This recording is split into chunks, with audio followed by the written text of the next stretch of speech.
We are live. Hello, hello. I'm Fernanda, teacher and founder at DeRose Meditation. And again, I have Nuno here with me, also teacher, also founder, and also a finder. Hello, Nuno. How are you? I'm good. I'm good. Happy birthday to you. It's a very Thank special day for all you. of us. Yes, thank you. How's your day going so far? Very good. Actually, couldn't be better. Thank you. Nah, good to know. Good to know. So, no, today we're going to talk about this subject that I know that's very special for you since I do your classes. I know you pay a very good attention to it. That is flexibility. Yeah. And our approach on flexibility, I think this is the most interesting part. But before we arrive there, I would like to ask you to explain a little bit why we should do flexibility. Why should we train flexibility? Like, what's the point? How hmm come? So, if you can start explaining a little bit the objective of the flexibility, because frequently people say, "Oh, I'm not gonna do yoga because I'm not flexible. I'm not interested in putting my feet on my head or bringing my leg here." It's not about that. And I would like you, since you are someone that really enjoys the flexibility and also you can recognize the beauty of that, this is not the objective. So I'd like to hear from you your point of view about that. Good. So I think one of the main objectives of flexibility is to reduce the stiffness of the body.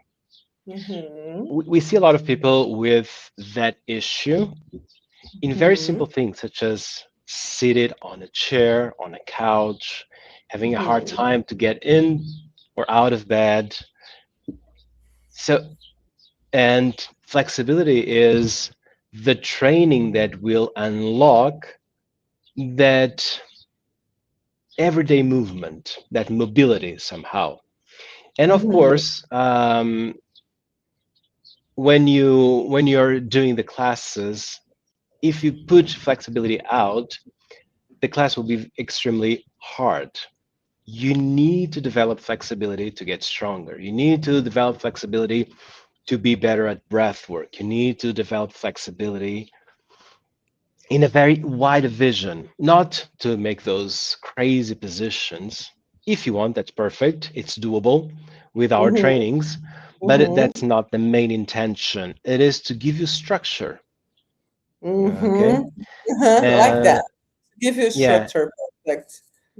and another thing, when we compare that to other body exercises, even when you see it on a gym or even athletes doing, they put like they are very picky with the strength training, but then they just do like fast flexibility, or they do flexibility slash relaxation.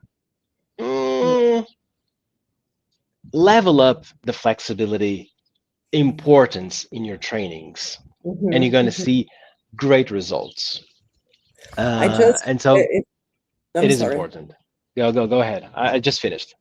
It reminded me of this passage in Professor DeRose's book about another teacher criticizing him and telling him that in her methodology, they didn't do asanas, they didn't do body techniques because it was yoga. So everything they did, it was meditation, not anything else, because this is what matters, meditation.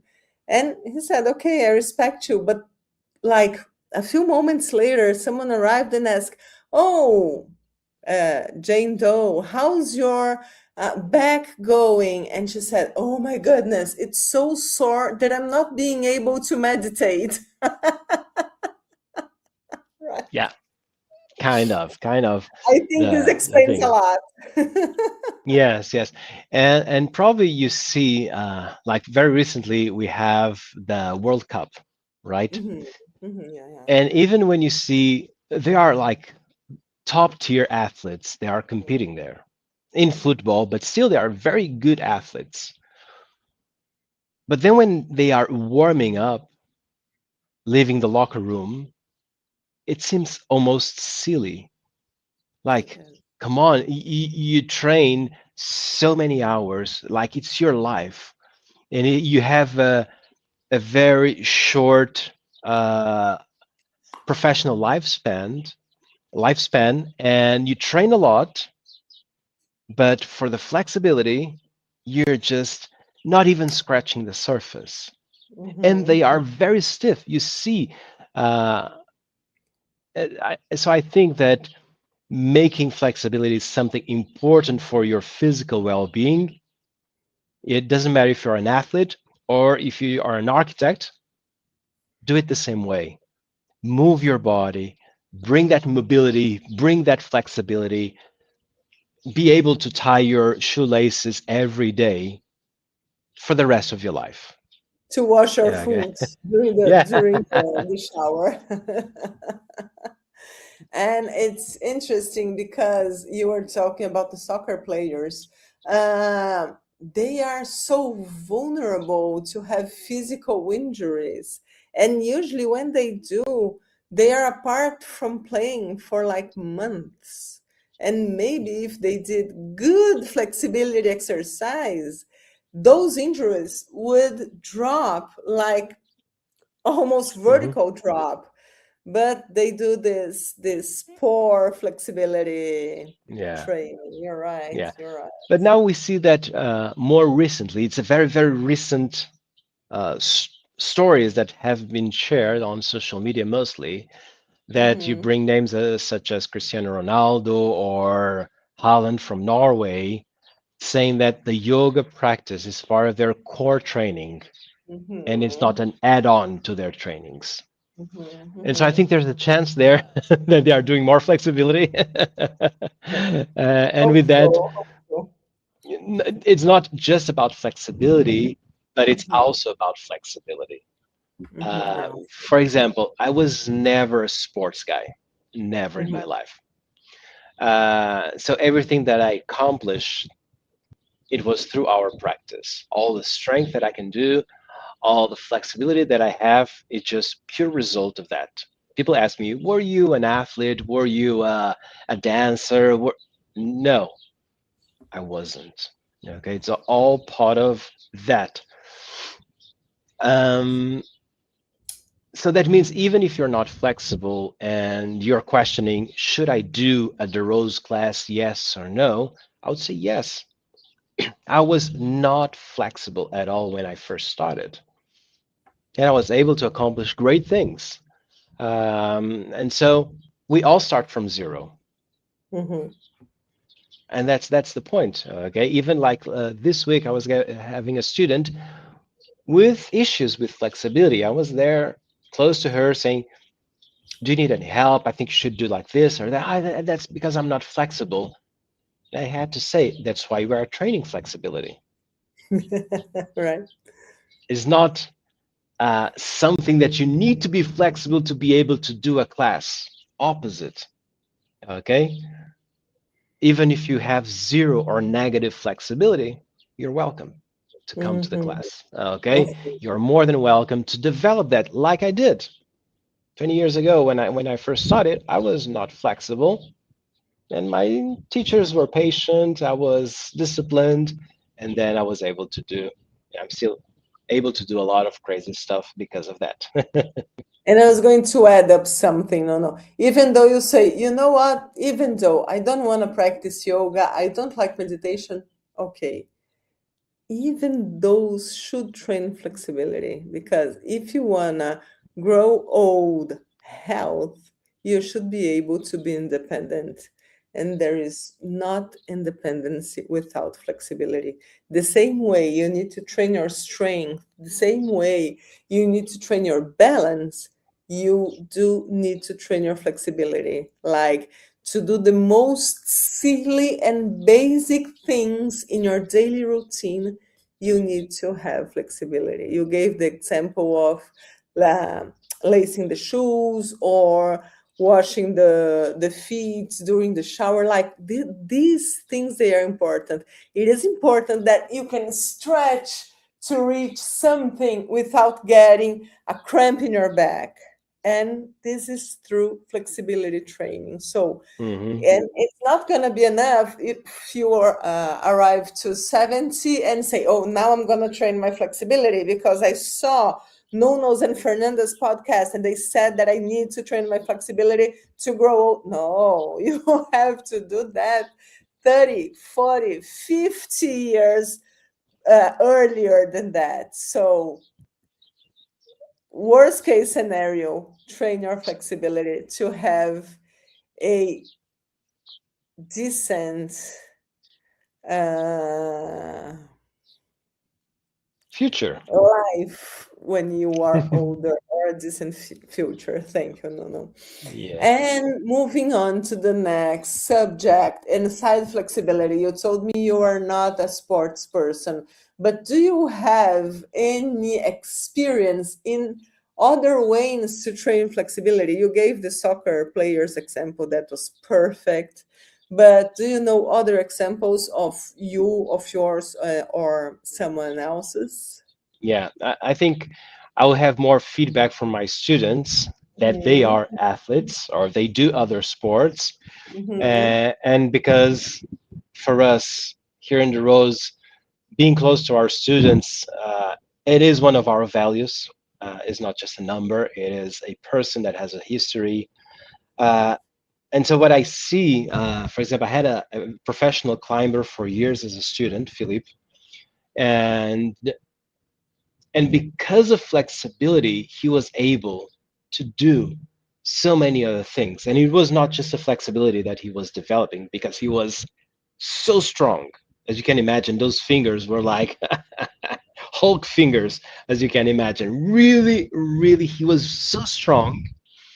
But then he understood that that gain of flexibility when climbing a wall, you could reach with your foot amazing access points when climbing. So that means Mm-hmm. you are opening possibilities and not reducing.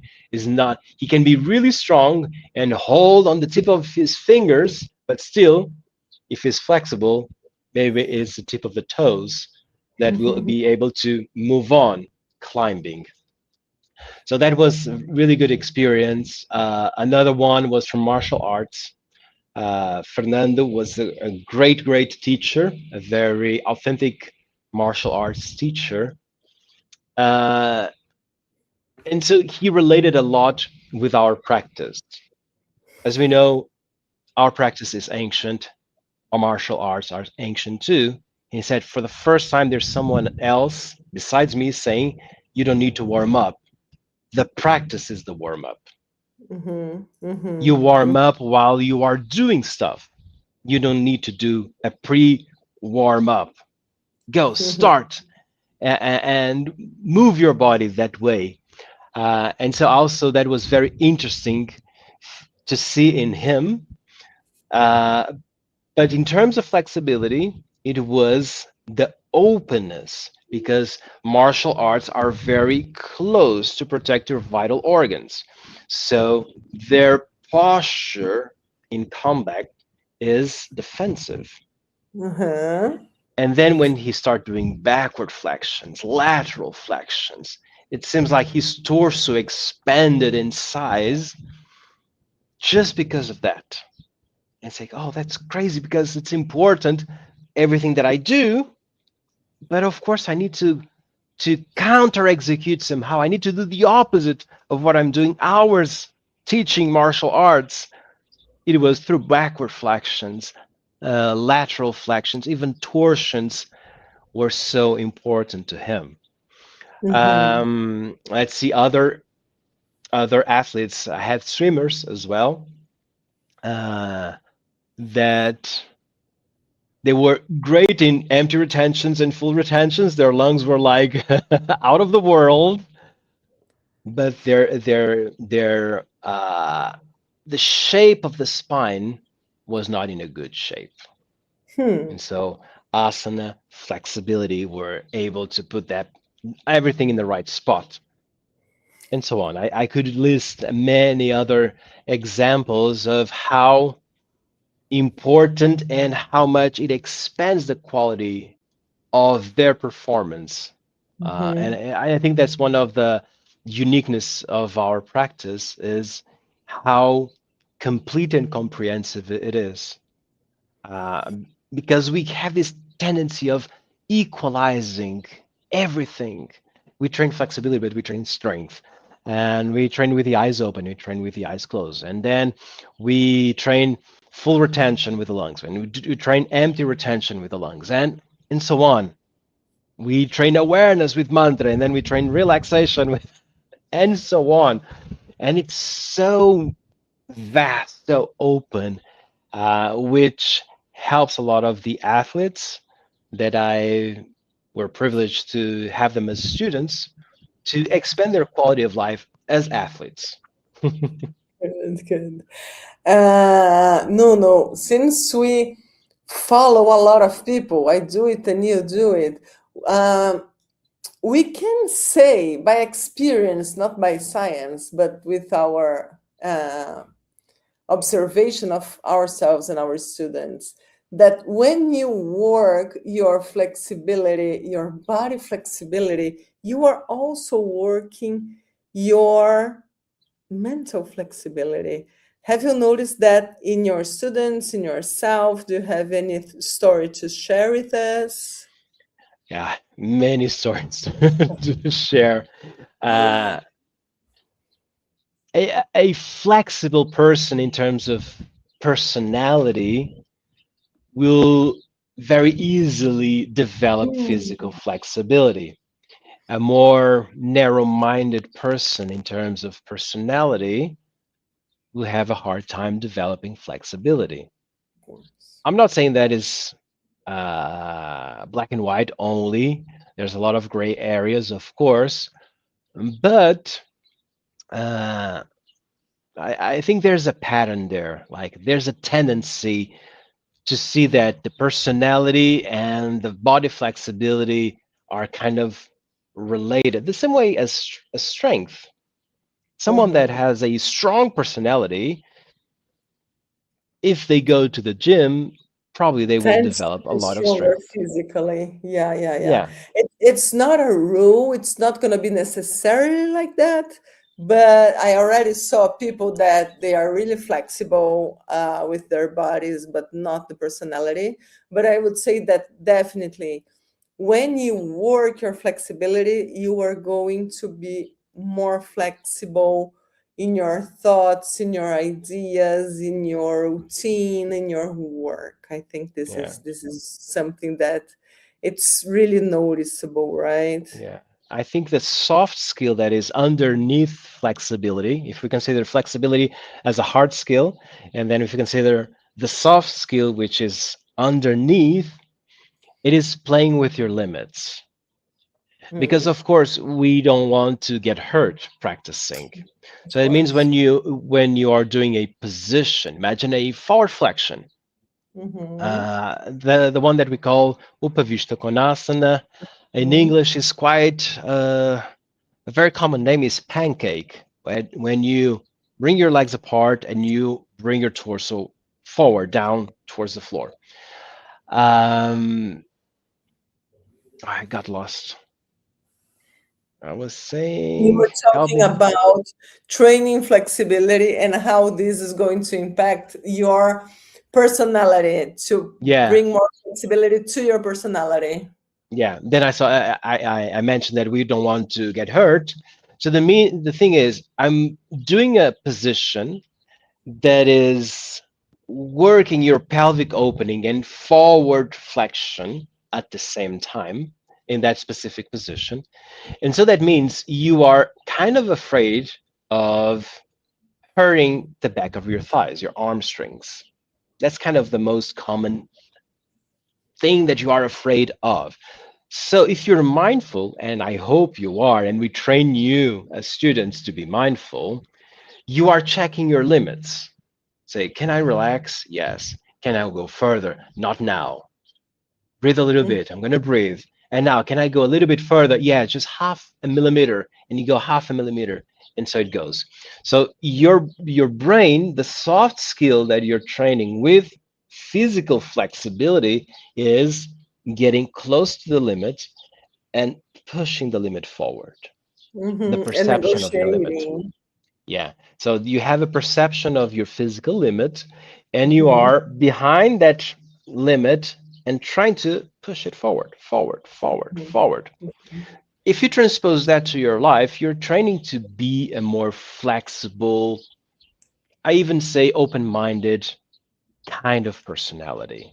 Yeah, true, Okay. true. I agree. I So, agree. Completely. yeah. And if we think the opposite, a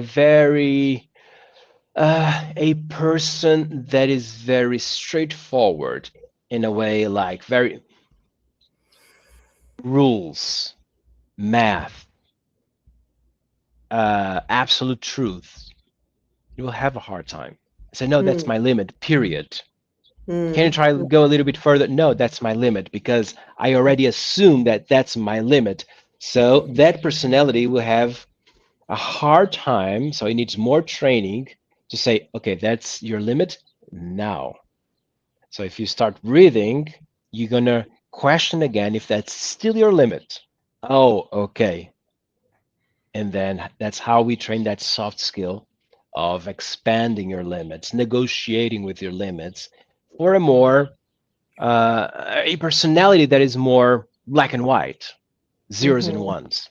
Okay, mm-hmm. but you can Okay. work. It's gonna work. Okay, just gonna take more time. True, true. And no, no, I'd like to go before we finish to the explanation on how we do our flexibility trainings. Of course, if you have an hour training and you have to pass through 8 groups of techniques, and the physical techniques are only one of those, and you still need to do a balance practice. So you're not going to work intensively your flexibility in each class. But let's say that you are going to give a flexibility training. You want to explain a little bit the step by step that we're going to pass through and the techniques that we're going to stack up to do a flexibility training. And Hmm. this way, we're going to show why our training is different from the other trainings that we can find at gyms or at ballet schools or at training centers for athletes. Yeah, I would say like if we decide one position to do, imagine that Hmm. I'm standing, feet together. I'm going to do a forward flexion, folding Okay. myself forward. Okay. So if you just see the position, like a photo of that position, Mhm. uh, and if you're not experienced with our approach, maybe you're just going to fold yourself down, trying to touch your toes, because the position, the photo reminds that. Okay. Yes. But for us, because we have this choreography concept always present. So the way that you assemble, the way that you hold the position, and the way that you return, they are equally important for the performance itself. True. And so, if assembling is important, let's stretch. So Hmm. if I want to do a forward flexion, it will be nice for your spine to first stretch up, elongate your spine. Go, go, go, go, go, up, up, up, up, up, up, up, up, up, up, up. And then with that sense of tension of your spine, then you start doing a forward flexion. And that will be so different. That detail. Second detail is we don't do the uh, that spring looking, that like you insist like micro movements trying to insist to develop flexibility. We don't do that. We assemble the position, like we stretch up, arms up, your spine completely vertical, and then you fold yourself forward, and then you stop there. Do any movement, like stop motionless there. Allow Mhm. yourself to be motionless to develop flexibility. Okay, I did it. Now you're going to understand that the force of gravity is going to help you. So if Mhm. you observe the weight of your head, not the weight of your consciousness, the weight of your head, then you're going to notice that your head is heavy and is kind of helping you to stretch a little bit more, develop flexibility. Good. Okay, so I have someone helping me. What else? Relaxation. Relaxing the muscles is the best way to develop flexibility in our point of view. If you Mhm. relax the muscles, that means the tissues, the composition of your muscles are not engaged, and so they can stretch. It's even easy to imagine if you're not engaged, they are disengaged, they become more flexible. Got it. Okay, I'm starting to notice that, but more permanence. It works with long holds. Got it. And then I can use breath. I can use breathing techniques to help me. I can use localization of consciousness. And most of the times I'm localizing in the wrong spot, which is not the grocery store list, which is not the email that you need to send. But even in positions like I'm giving this example, is not about touching the floor with your fingers. Is about stretching the back of your body. All the muscles from the back of your body are under a huge extension of dimension. So that's where you should place your attention. Mhm. There, the back. Oh, okay. Can I mentalize? Yes, only positive things. So you cannot say, oh, this is so hard. Don't do that. Oh, I'm not flexible. Don't do that. Oh, when does this end? Don't do that. Mentalize touching the floor. Mentalize touching your knees with your forehead. Mentalize like amazing stuff. Use your mind and your mental voice to leverage your performance, not the opposite. And this is just what we could give in a beginner's class. Cool, Okay, it was cool. a lot of information here. Like if you follow these instructions and you train by yourself, you're going to notice huge improvements on your flexibility. Good, no, no, very good.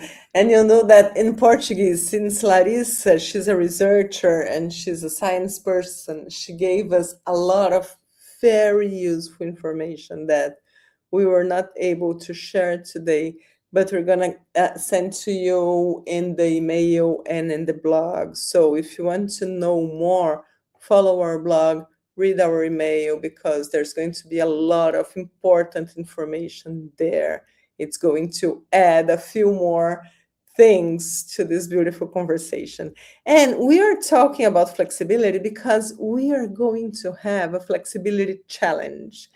So stay tuned. Soon we're going to give you more information and let's go together to work on our physical flexibility, not just to reach the floor with the palms of your hands, but also to have a beautiful future and flexible and independent, but also to learn to be more flexible in your daily life.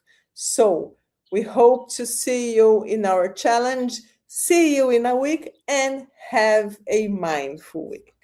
Bye Have a bye. mindful week. Bye bye.